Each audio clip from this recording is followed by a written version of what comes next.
बिस्मिल्लाहिर्रहमानिर्रहीम। प्रोग्राम दो टोक के साथ मैं हूं आपका मेजबान फवाद अनवर। अपने आज के इस प्रोग्राम में कुछ मुल्क की मजमूई सियासी सूरत हाल पर बात करेंगे, साथ साथ ये जरूर डिस्कस करने की कोशिश करेंगे कि जो इस वक्त मुल्क के मुख्तलिफ हिस्सों में एक क्योस की सिचुएशन दिखाई देती थी, गुज़िश्ता रोज प्राइम मिनिस्टर साहब के कौम से खिताब के बाद कुछ एक तबका था जो कि ये कह रहा था कि प्राइम मिनिस्टर साहब का जो स्टैंड है वो निहायत ही एग्रेसिव स्टैंड था और यही वक्त की जरूरत थी। अलबत्ता कुछ लोगों की राय ये भी जरूर पाई जाती है कि ऐसे मौके पर प्राइम मिनिस्टर साहब को खुद से आगे आने के बजाय किसी तरह की कोई कमेटी तश्कील दी जानी थी और फिर उसके बाद वही कमेटी ये तमाम तर मामलात को हल करने के लिए कोशिश रहती और कोशिशें और काविशें करती। लगभग यही सूरत हाल आज हमने होती हुई देखी कि जब प्राइम मिनिस्टर साहब खुद कह चुके हैं कि वो इन तमाम तर चीजों को खुद मॉनिटर कर रहे हैं, साथ साथ पाकिस्तान पीपल्स पार्टी की जानिब से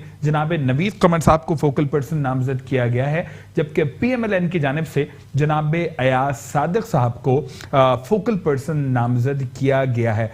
इस वक्त भी कोशिशें और काविशें की जा रही हैं कि किसी भी तरीके से और एहसन तरीके से ये तमाम तर मामला जो है वो उसको सुलझा लिया जाए और तशद्दुद का रास्ता ना इख्तियार किया जाए।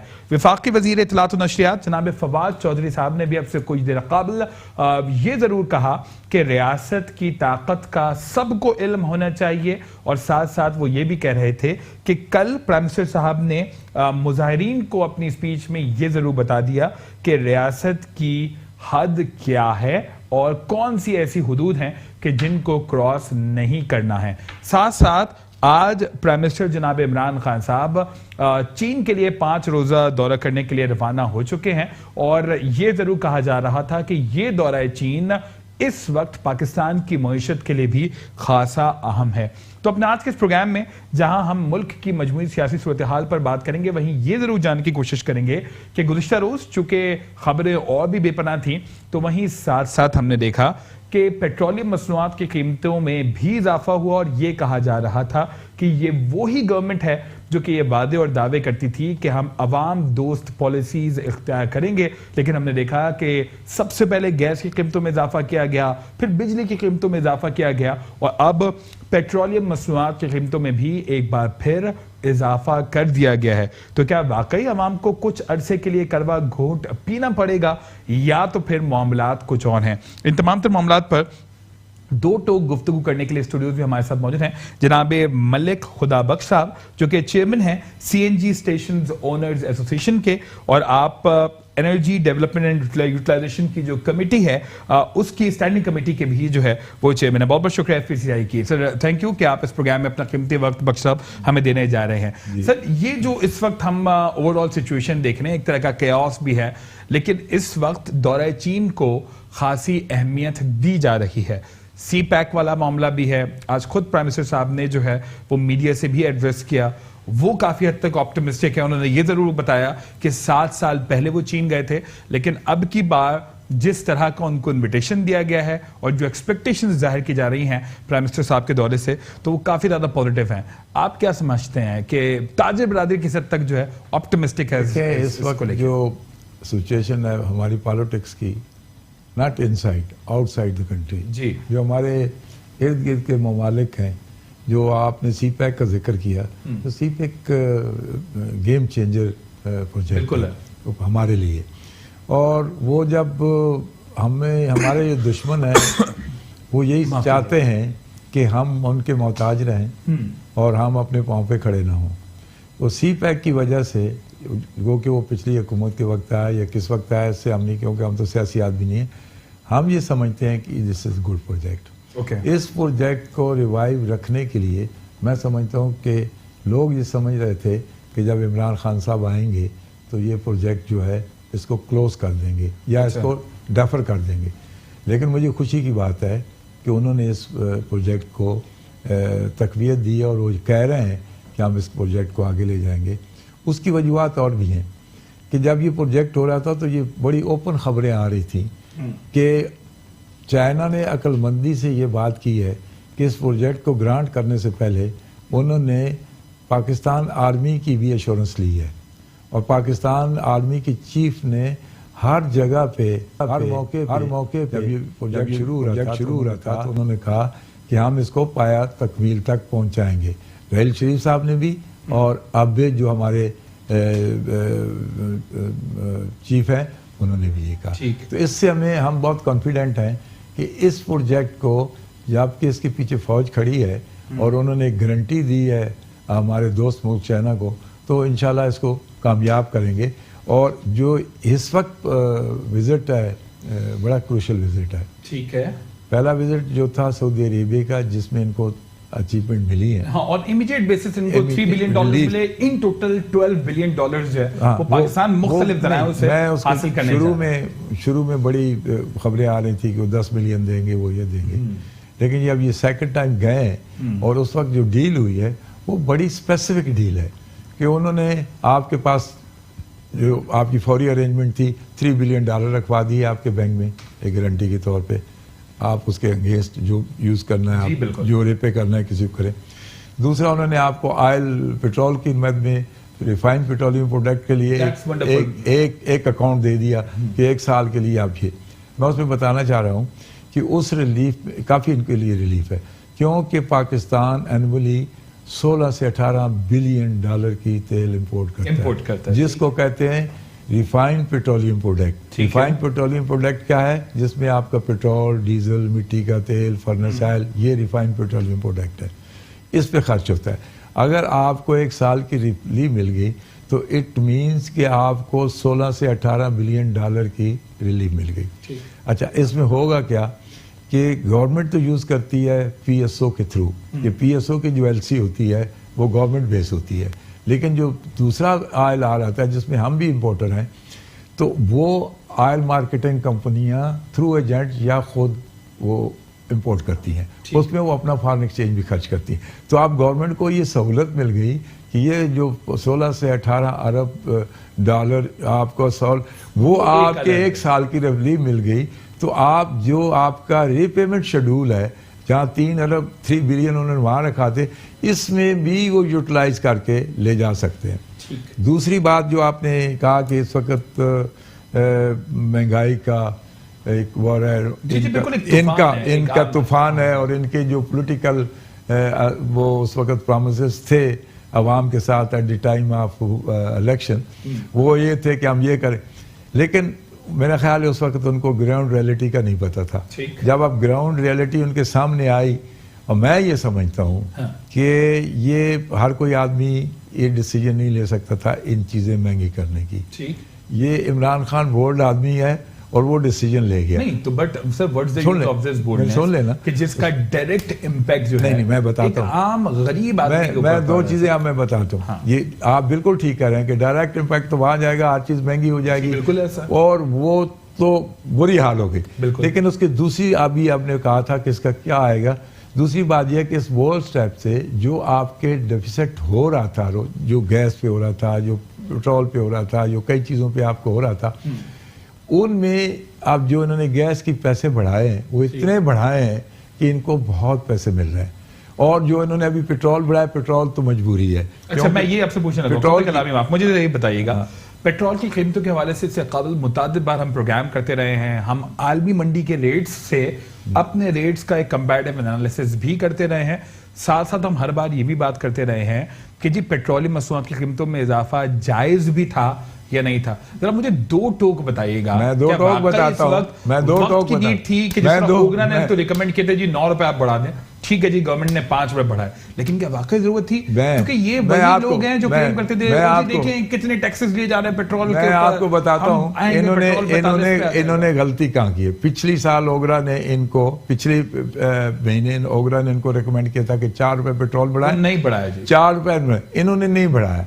इन्होंने एक एडवांटेज लिया जो इनकी मिसकैलकुलेशन हुई कि डॉलर शायद नीचे आएगा और पेट्रोल ट्रेंड जो है वो पीछे आने को है। हमने इनको कहा था कि ये ट्रेंड पीछे नहीं आना है, इसने आगे जाना है, और अगर ये पीछे 4 बढ़ाते तो इस वक्त इनको 2 बढ़ा के भी गुजारा हो जाता, लेकिन इस वक्त इन्होंने 5 बढ़ाए, फिर भी अभी ये डेफिसिट में है, इनको बढ़ाना पड़ेगा और भी मजीद। उसकी वजह को डरा नहीं, मैं डरा नहीं रहा, इसलिए बोल रहा हूं, आप फैक्चुअल भी जानते हैं, आप फैक्चुअल पोजीशन साहब देखिए, आपसे बात करने का एक फायदा ये होता है कि पब्लिक को भी बड़ी आसानी से टेक्निकल टर्मिनोलॉजी के साथ साथ मैं आपको बता रहा हूं ना सर, एक इस वक्त जो में इजाफे का मतलब आप समझते हैं नहीं, तमाम चीजें मैं आपको बता रहा हूं फैक्टर स्टोरी क्या है, गवर्नमेंट ना बढ़ाए, वो सब्सिडाइज कर ले, आपकी पॉलिटिकल सिचुएशन को देखते हो तो सारी गवर्नमेंटें करती आ रही हैं, इनको भी करना पड़ेगा। लेकिन जो इंटरनेशनल आपकी क्रूड ऑयल की जो प्राइस है, जो पेट्रोल की जो प्राइस है, इंटरनेशनल क्रूड ऑयल से लिंक है। जब इंटरनेशनल क्रूड ऑयल ऊपर जाएगा तो आपको बढ़ानी पड़ेगी, अगर आप नीचे आएगा तो आपको कम पड़ेगा। आप कई दफा हुकूमतें कम नहीं करती हैं, वो उनकी मर्जी है, लेकिन करनी चाहिए और उसका बेनिफिट आवाम को मिलना चाहिए। अब जब बार अगर आपकी डॉलर डेफिसिट भी आ रहा है और आपकी प्राइस क्रूड ऑयल की भी ऊपर जा रही है, तो पॉसिबल नहीं है किसी गवर्नमेंट के लिए कि वो इतना बड़ा या तो इनके पास पैसे हों, सब्सिडाइज कर लें, कोई बात नहीं, यहाँ से लेके उधर से दे देंगे, आवाम को सहूलत दे दें। मेरे ख्याल के मुताबिक इनकी करंट सिचुएशन है, जो आपकी फाइनेंशियल पोजीशन है गवर्नमेंट की, उसमें कोई बेनिफिट देना मेरा ख्याल है इनके लिए मुश्किल है। आवाम को बहुत मुसीबत है, लेकिन अगर दूसरे सेंस में सोचा जाए तो जी आवाम के लिए कुछ किया जा रहा है, आवाम के लिए कुछ वो करें कि कोई और उनको इसके बजाय उनको कोई और बेनिफिट दे दें ताकि वो कंपनसेट हो जाए। बिल्कुल ठीक है, एक ब्रेक के लिए मुझे कहा जा रहा है, वो दे सकती है गवर्नमेंट कई चीजें और उसके कई तरीके भी हैं। एक ब्रेक के लिए मुझे कहा जा रहा है, ब्रेक की तरफ जाएंगे और ब्रेक के बाद प्रोग्राम को हम यहीं से कंटिन्यू करेंगे। प्रोग्राम में आपको एक बार फिर खुशामदीद कहते हैं। ब्रेक के बाद इस वक्त हमारे साथ ऑन कॉल मौजूद हैं जनाब जुबैर मोतीवाला साहब भी। सर बहुत बहुत शुक्रिया कि इस प्रोग्राम में आप अपना कीमती वक्त हमें देने जा रहे हैं। सर जिस तरीके से एक अनसर्टेन सिचुएशन इस वक्त एक बार फिर दिखाई दे रही है, गो कि ये पॉलिटिकल अनसर्टेनिटी भी है, कहा यह जा रहा है कि सबको मिलाने की कोशिश की जा रही है, साथ साथ वजीर आजम दौरे चीन को भी जो है वो काफी हद तक इंपॉर्टेंस दी जा रही है मुल्क की मौजूदा मौशी सूरत हाल को देखते हुए। सर सबसे पहले तो आई वांट योर कमेंट कि जो एक्सपेक्टेशंस लगाई जा रही हैं दौरे चीन के हवाले से, तो ताजिर बरादरी किस तरह से देखती है वजीर आजम के इस दौरे चीन को? सर देखिए जी, मैं ये समझता हूं कि जो दौरा चीन है वजीर आजम का, ये निहायत अहमियत का हामिल है। मेरा ख्याल है कि इस दौर के अंदर जब जहां से हम गुजर रहे हैं, जिस तरह का ट्रेड अकाउंट डेफिसिट और करंट अकाउंट डेफिसिट का हम शिकार हैं, अब मेरा ख्याल है कि चाइना के पास हमको जाकर ये बात करनी है।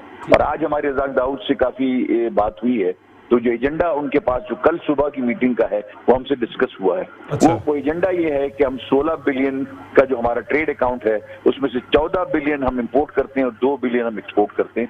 ये इस बात के ऊपर हमने उनको कायल करना है कि आपकी $1 ट्रिलियन की इंपोर्ट्स हैं चाइना की दुनिया से, पाकिस्तान से, इसको बढ़ाना जरूरी है।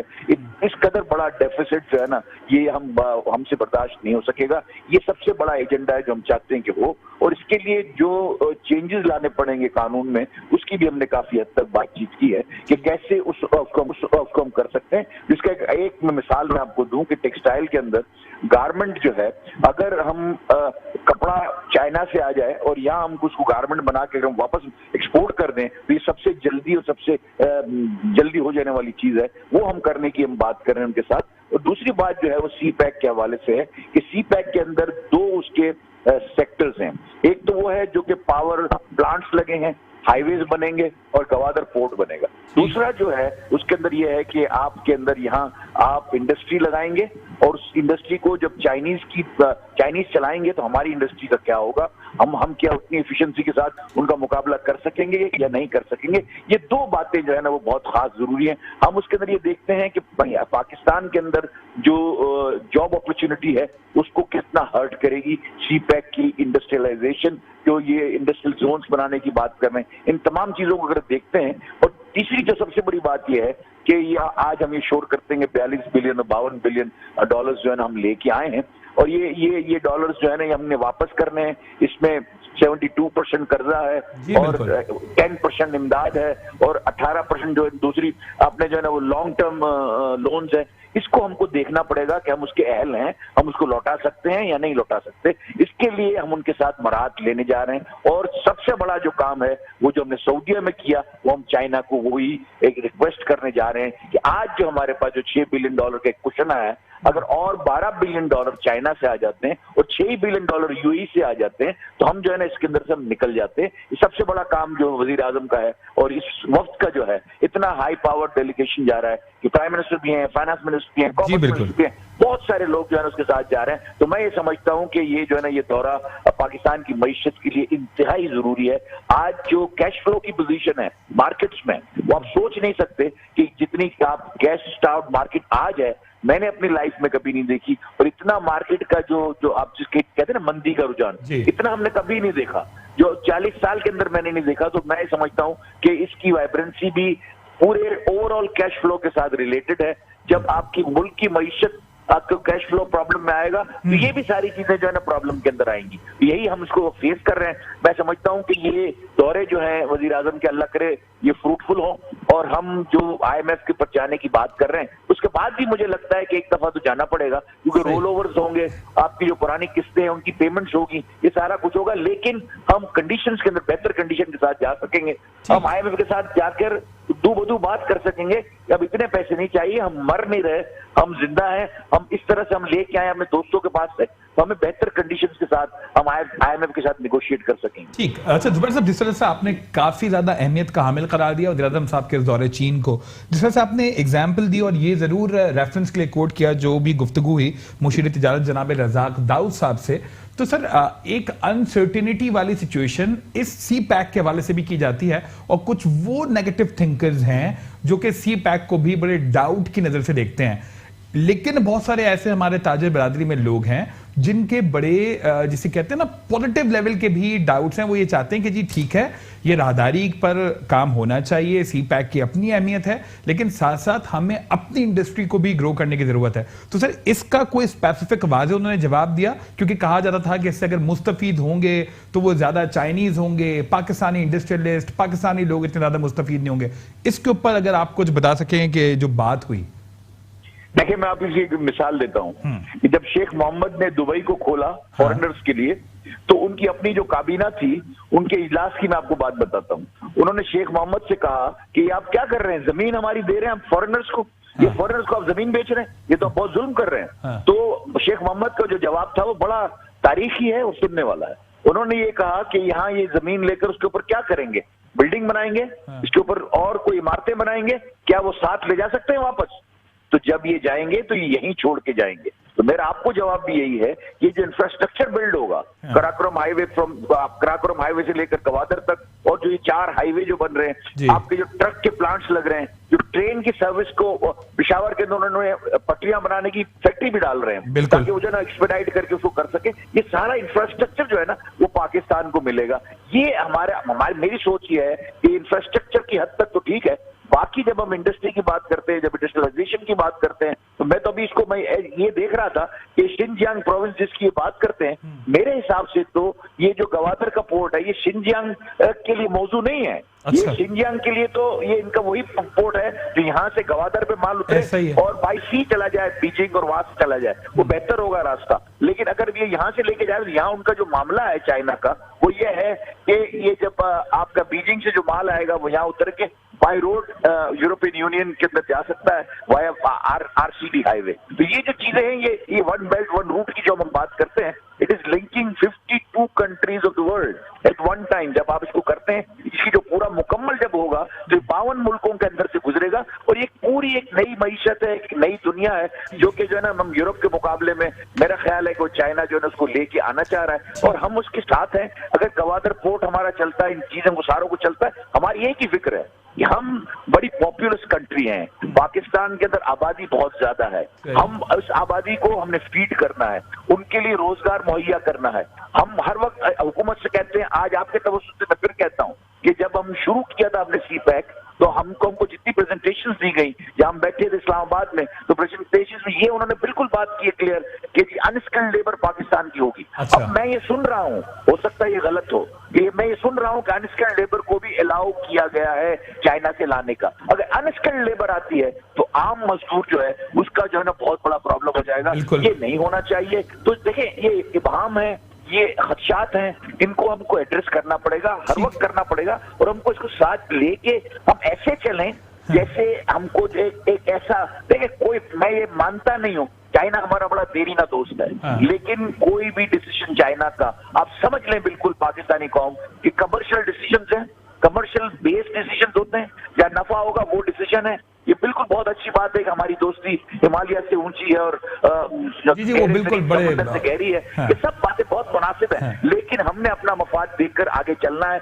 हमने अपने कौम को देखना है, अपने मफादात को देखना है, और इसके अंदर बड़ा फूक फूक कर कदम रखना है और आगे बढ़ना है, क्योंकि हमने पाकिस्तान के मफादात को ऊपरी सतह पर रखना है, उसको हमने मनवाना है चाइना से। ठीक। अच्छा जुबैर साहब जरा ये भी बता देगा, फिर मैं मकसद आपकी तरफ दिलाऊंगा, ये मुझे बताइएगा कि हर बार हम ये बात करते हैं कि जी फॉरेन इन्वेस्टर्स को यहाँ पर लाना होगा, फिर साथ साथ अपनी इंडस्ट्रीज को एक बेहतर सनती पैदावारी सलाहियत में उसके इजाफे के लिए और उसको एक बेहतर माहौल फराहम करने के लिए इक़दामात करने होंगे। So what do you think कि क्या ये तमाम तर कोशिशें और काविशें भी की जा रही हैं, जो हमारी इंडस्ट्रियलिस्ट हैं, जो हमारा ये ताजिर बिरादरी है, उनको भी साथ मिलाकर इस तरह की पॉलिसीज में शामिल किया जा रहा है, या उनका भी एक वर्डिक्ट लिया जा रहा है, या सिर्फ और सिर्फ जो है वो मामलात अपने हिसाब से टैकल और हैंडल किए जा रहे हैं? सर देखिए जी, हमने गाए बगाए फाइनेंस मिनिस्टर से भी और कॉमर्स मिनिस्टर से भी बड़ी मीटिंगें की हैं। ठीक है। अभी जैसे आज की जो मीटिंग है उसमें जब ये हमने कहा तो उनकी प्रायोरिटीज हमने पूछी कि आप क्या प्रायोरिटीज लेकर चाइना जा रहे हैं। सुबह मेरी इंडस्ट्रियलिस्टों से मीटिंग है, तो उनकी जो प्रायोरिटीज हैं उसके अंदर सबसे पहली प्रायोरिटी ये है कि जो हमारा ट्रेड बैलेंस चाइना के साथ है उसको कैसे ठीक किया जाए,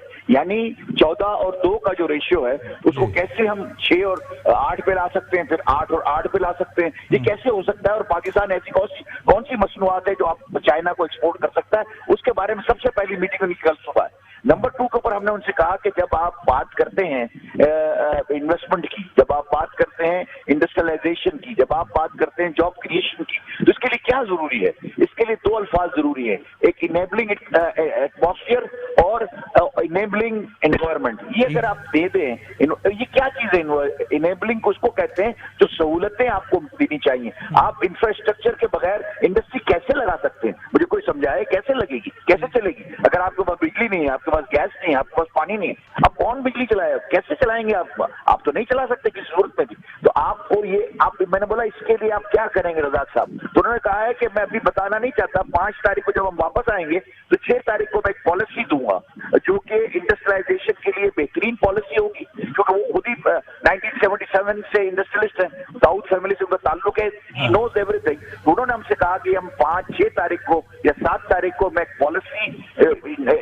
पॉलिसी बयान नहीं दूंगा, पॉलिसी इशू करूंगा। मैं पॉलिसी, गवर्नमेंट की जो पॉलिसी होगी वो कंड्यूसिव भी होगी और इनेबलिंग भी होगी, यानी हम उसके अंदर जो इंफ्रास्ट्रक्चर है उसको हम आपको देंगे। तीसरी बात जो हमने उनसे की कि ये जो एजेंसियां हैं, ये कभी FBR है या आपके पास old age benefit, social security, ये तो आपको काम ही नहीं करने देते। तो उन्होंने कहा सिर्फ ये नहीं है, आप इसमें और शामिल कर लें, NAB, FIA, ये जितने भी जो इदारे हैं जो कि आपके साथ चलते हैं, उनको भी हम जो है ना उसको जो है ना स्ट्रीमलाइन करेंगे और हम बिजनेसमैन को उसका तकद्दुस बहाल करेंगे। मैं समझता हूँ मेरी जितनी बातें कर रहे हैं अगर हुई तो इंडस्ट्रियलाइजेशन भी होगी, जॉब क्रिएशन भी होगा।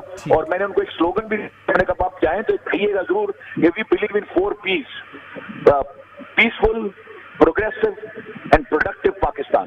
ये हमारा मोटो है, ये हमारा मिशन है। बहुत जबरदस्त। जुबैर साहब एक बहुत इंपॉर्टेंट क्वेश्चन भी मुझे आपसे करना है, काइंडली आप लाइन पर ही मौजूद रहेगा। बक्सर मैं आपसे I want you to comment on this.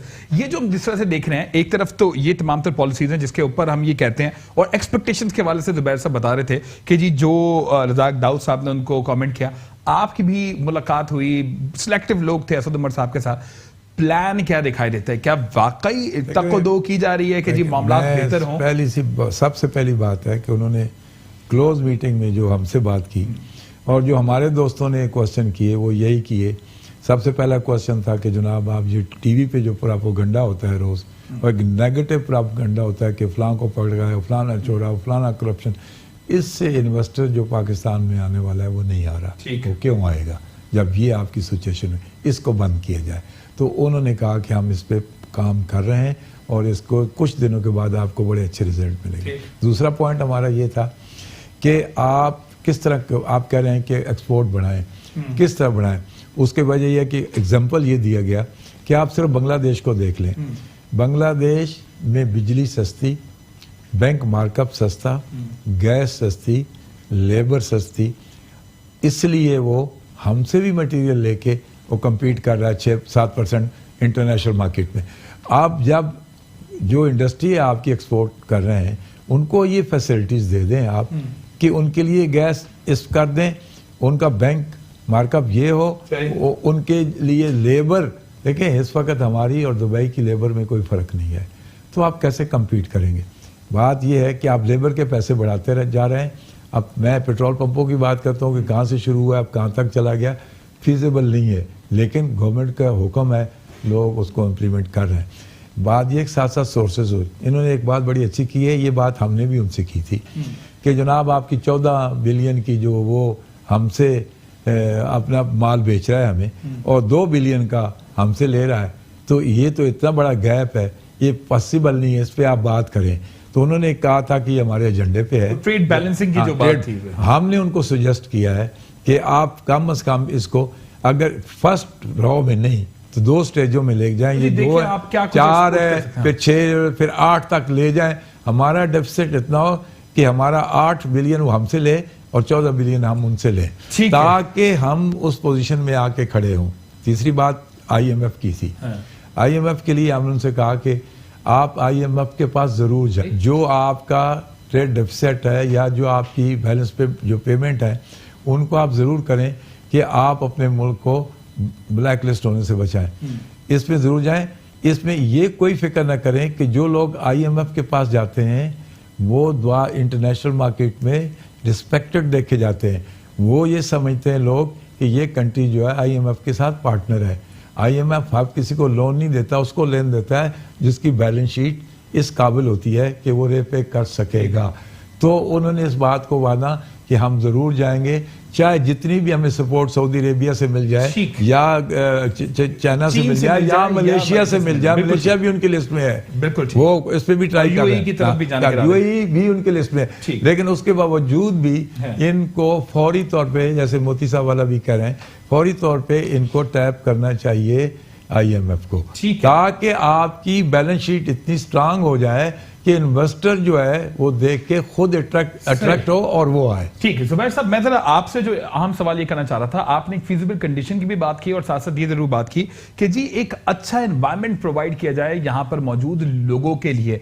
Sir इस वक्त एक अनसर्टेन सिचुएशन जो हमारा ताजिर तबका है उसके लिए ये भी होती है, आप भी सुनते होंगे, हम भी सुनते हैं, वो जी कभी 3000 लोगों की लिस्टें आ गई जिनकी दुबई में प्रॉपर्टी है, कभी कोई बोलता है जी 1500 लोगों की लिस्टें आ गई जिनकी प्रॉपर्टीज हैं, उनकी छानबीन शुरू हो गई, FIA भी हरकत में आ चुकी है, FBI भी हरकत में आ चुकी है। सो डू यू थिंक कि इस तरह के मामलात को इस तरह से फरोग देना चाहिए और इन लिस्टों के हवाले से कोई एक प्रॉपर गवर्नमेंट की तरफ से भी एक वर्जन आना चाहिए कि जी नहीं ठीक है, गवर्नमेंट इन लाइंस पे काम कर रही है और ये चीजें इस तरह से नहीं है जिस तरह से फैलाई जा रही है। जुबैर साहब, जो मेरी रिपोर्ट है उसमें ये है कि कैबिनेट के अंदर ये 2 से 3 दफा डिस्कस हो चुका है अच्छा, कि ये जो है ना, ये मामला जो बिजनेस कम्युनिटी के साथ हैं, ये कॉन्फिडेंस का सबसे ज्यादा प्रॉब्लम, कॉन्फिडेंस शटर हो रहा है, वो इसी मामले की वजह से हो रहा है। अगर आप जब तक क्रिमिनल एलिमेंट को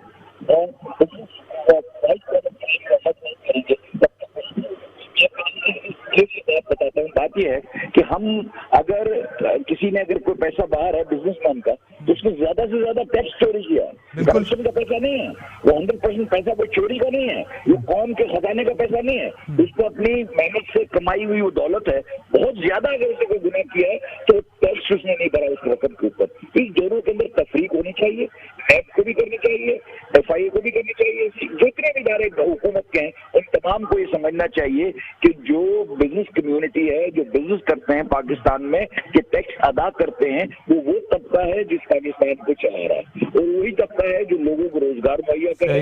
और अगर आप ये देखें कि लोग अगर बाहर गए हैं, आप मुझे ये बताएं कि दुबई में जो आज लोग रह रहे हैं या कनाडा में जो लोग रह रहे हैं, कराची के हवाले से मैं खास बात कर रहा हूँ, वो कब गए थे?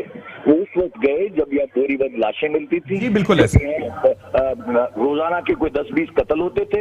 ये इस वक्त ये लोग जो है ना, ये मुल्क को मजबूरन छोड़ के गए, किसी का बेटा हुआ हो गया, वापस आया तो उसको रहने को तैयार कर, ऐसे ही सारे आप अपने जहन में ले हैं। इस तरह के पैदा होते थे, कोई बाहर नहीं निकलता था कि भाई ये क्या हो गया क्या नहीं हो गया, उस लोग भी छोड़ के गए। इसमें से जो कुछ लोग गए वो उन्होंने किस्मत ने उनका साथ दिया, उन्होंने पैसे बनाए, कुछ रुक गए कुछ वापस आ गए। ये वही लोग हैं जो उस जमाने में बेचारे मुश्किल से तो छोड़ना कोई नहीं चाहता। आज भी मैं आपको बताऊं, किसी भी आप दुबई के रोड के ऊपर या टोरंटो के किसी खड़े हो जाए, कई पाकिस्तानी निकले से बोलो इधर आओ यार, तुम पाकिस्तान में ठीक रहना चाहते हो, यहाँ वो कहेगा पाकिस्तान पर। आप एक आदमी आपको नहीं मिलेगा जो ये कहे कि नहीं मैं यहाँ रहना चाहता हूँ। बिल्कुल ऐसे गए हैं, उनके साथ वही रवैया भी होना चाहिए। इतने ही मुहिब मतलब पाकिस्तानी है जितने हम हैं, तो मेरा ख्याल है कि उसके अंदर तफरीक होना बहुत जरूरी है। और ये प्राइम मिनिस्टर को मुझे जो इत्तला है 2 या 3 दफा उनको इस बात से मुतला किया गया और इसके ऊपर उन्होंने बड़ा गौर और हौस भी किया है। अब आगे जब ये पॉलिसी आती है 6-7 तारीख वाली, तो उसको जरूर देखेंगे कि भाई क्या हो रहा है, उसके बाद इंशाअल्लाह ठीक। We wish and we hope Zubair साहब कि वो जो पॉलिसी आएगी, और जिस तरह से दाऊद साहब का एक अपना भी एक्सपीरियंस बहुत जानदार है और इसी वजह से एक्सपेक्टेशंस की जा रही हैं दाऊद साहब से भी, असद उमर साहब की इनफैक्ट से भी, कि मामला कदर बेहतरी की तरफ जाएंगे। बहुत बहुत शुक्रिया। इस प्रोग्राम में आपने अपना कीमती वक्त दिया। एक ब्रेक के लिए मुझे कहा जा रहा है, ब्रेक की तरफ जाएंगे और ब्रेक के बाद कुछ मजीद भी इसी हवाले से हम गुफ्तगू करेंगे। मैं आपको एक बार फिर खुशामदीद कहते हैं। एक जुज़वी सवाल मैं बख्शब आपसे करने जा रहा हूँ, जिसके बाद हम इसी अहम मौजू के ऊपर चले जाएंगे। ये जो एक अनसर्टेन सिचुएशन है और आप भी ये भी आने में बड़ी दिक्कत का आपको भी सामना हुआ, रोड्स की ब्लॉकेज, और ये एक दिन से नहीं, अब लगभग 2 दिन इसको होने को आ रहे हैं। इसमें गवर्नमेंट की जो सिचुएशन हैंडलिंग रही है, do you think is that up to the mark? बिल्कुल, जरा मुझे 2 टोक जवाब दीजिएगा। मैंने तभी ये पहले बोल दिया कि जुज़वी सवाल है जो मैं कर रहा हूं, और फिर उसके बाद दोबारा हम जरा मेरे ख्याल के मुताबिक ये इशू ऐसा खड़ा हो गया है जिसमें मजहबी इशू है और बड़ा सेंसिटिव इशू है। मैं ये समझता हूँ कि इसको बड़ा केयरफुली हैंडल करने की ज़रूरत है, और कि प्राइम मिनिस्टर साहब को ये टीवी पे आके ये सारा कुछ अपने मुंह से नहीं कहना चाहिए। जो लोग उनकी तारीफ कर रहे हैं, या अगर मैं समझता हूँ कि वो उनके दोस्त नहीं है या हमारे पाकिस्तान के दोस्त नहीं है। So this is what you want to comment. आप ये कह रहे हैं कि जिस मामले को बड़े आज भी एक कमेटी बना दी गई, अगर ये एडमिनिस्ट्रेटिव नहीं, आज खुद साबिक सदर जनाब आसिफ अली जरदारी साहब ने एक निजी टीवी को इंटरव्यू देते हुए बड़ी एक अहम बात की। उन्होंने कहा कि जी देखिए, मैंने अगर फ्लोर ऑफ द हाउस पे अपना कोई खिताब किया तो उसमें एक साबिक प्रेसिडेंट के तौर पे किया। उन्होंने कहा वजीर दाखिला का कलमदान निहायत ही अहम कलमदान होता है और ये कलमदान प्राइम मिनिस्टर साहब को अपने पास नहीं रखना चाहिए।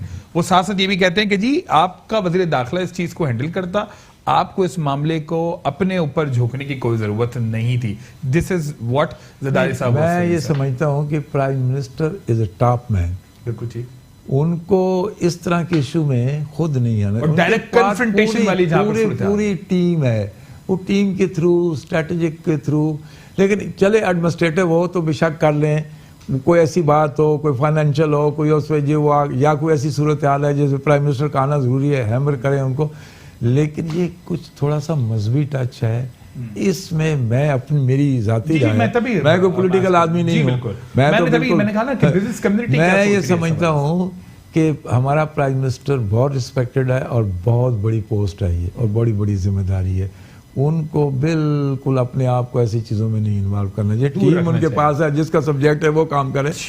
अगर कोई सूरत हाल ऐसी है जो फाइनल पे बात आ जाए तो फिर प्राइम मिनिस्टर ठीक है। Now coming back towards our topic, sir जिस तरह से हम पेट्रोलियम मसनूआत की कीमतों की बात जब करते हैं, ये सीएनजी को हमारे यहाँ बड़ा आवाम दोस्त फ्यूल कहा जाता था, और ये तक भी कहा जाता है कि जी देखिए सीएनजी जो है ना ये गरीबों के लिए है, खास तौर पर माहौल दोस्त भी है, गरीब दोस्त भी है। लेकिन आज सीएनजी जो है वो पेट्रोल से ज्यादा महंगी है। सर ये वाकई ऑन जेन्युइन ग्राउंड सीएनजी की कीमतें इतनी होनी चाहिए? ये आपसे स्पेसिफिक इसलिए कर रहा हूं क्योंकि आप ये सारी इसकी डायनामिक्स समझते हैं। मैं भी चाहूंगा मैं ये समझता हूं कि जो कुछ आपने तीनों कंपोनेंट बताए हैं कि ये मिडिल क्लास और लोअर क्लास का फ्यूल है। बिल्कुल। आपने कहा ये माहौल दोस्त है, ये एनवायरमेंट फ्रेंडली है, और ये ग्रीन फ्यूल है। बिल्कुल। ये आपने तीनों चीजें कही। दूसरा, ये इसका जरूरी है, इसके ऑब्जेक्टिव क्या थे जब इसको लाया गया? 2 ही ऑब्जेक्टिव थे। एक था कि आप एनवायरनमेंट को क्लीन करें, बिल्कुल, और दूसरा आप फॉरेन एक्सचेंज बचाएं।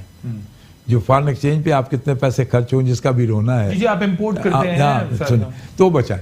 उसी पे सब्जेक्टेड ये हुआ।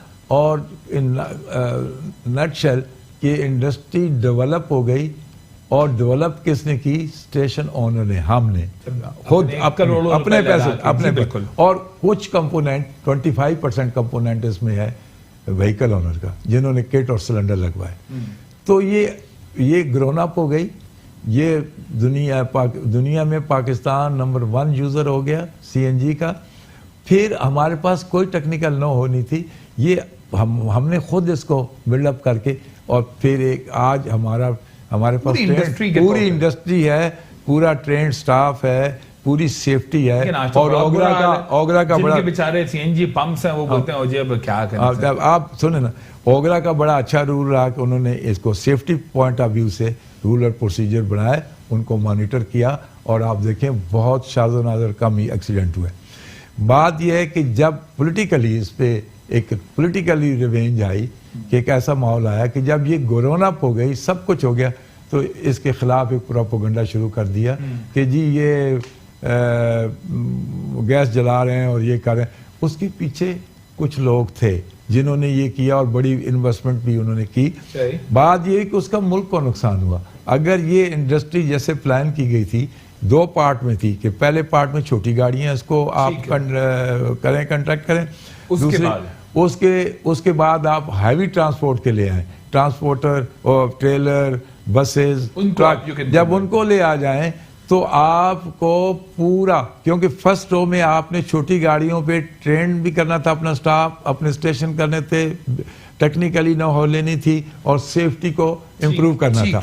दूसरे सब्जेक्ट में ये था कि बड़ी गाड़ियों को ले आए तो आप बिल्कुल ही अपनी इन्वायरमेंट को क्लीन कर दें और अपना टोटल बचा लें फॉरेन एक्सचेंज। अब अगर 16 बिलियन या 18 बिलियन आप लगा रहे हैं, अगर इस इंडस्ट्री को आपने अक्लमंदी से डेवलप किया होता तो आप सिर्फ 30% फ्यूल आप खुद जनरेट कर रहे हैं। बिल्कुल ठीक। आपकी रिफाइनरियां कर रही हैं और क्रूड ऑयल आपको मिल रहा है। बाकी 70 आपको $1 या $2 बिलियन का फॉरेन एक्सचेंज खर्च करना पड़ता, बाकी सारा सीएनजी कवर कर जाती है।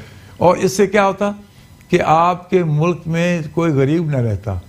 ये 16 बिलियन रोजगार के मौके अलग थे, इतना फॉरेन एक्सचेंज आपका बचता। उस फॉरेन एक्सचेंज को आप कम्युनिकेशन पे लगाते, एजुकेशन पे लगाते, हेल्थ पे लगाते, जो आपकी ये रोज रोना टीवी पे रोते हैं कि जी एजुकेशन नहीं, अस्पताल ठीक, ये सब कुछ ठीक हो जाता। आज भी मैंने आपके तवज्जो से मैं कह रहा हूँ कि आज भी इसको इसी पैटर्न पे ले आए। और अगर हुकूमत हमारी, मैंने तो अपनी एक जो बना के दी है, प्रेजेंटेशन बना के दी है असद उमर साहब को, बड़ी कंपनी हंसा बना के दिया है। अगर वो पूरा उन्होंने पढ़ लिया, उस पर अमल किया, तो ये सारी चीज़ उनकी समझ में आ जाएगी। अच्छा ठीक है बख्श साहब, आपका बड़ा कीमती वक्त आज भी हमने दिया।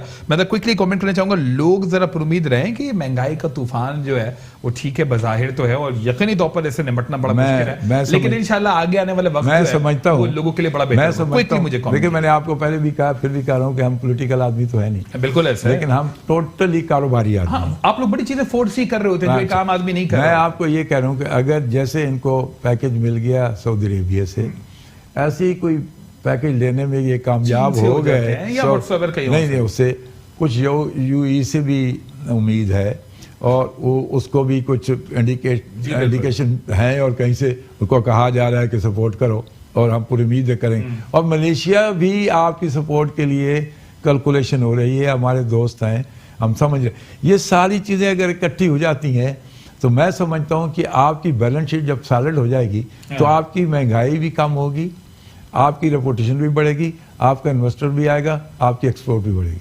ठीक है बख्शा, बहुत बहुत शुक्रिया इस प्रोग्राम में आपने अपना कीमती वक्त दिया। प्रोग्राम 2 नंबर को इजाजत दीजिए, अल्लाह ने के मान।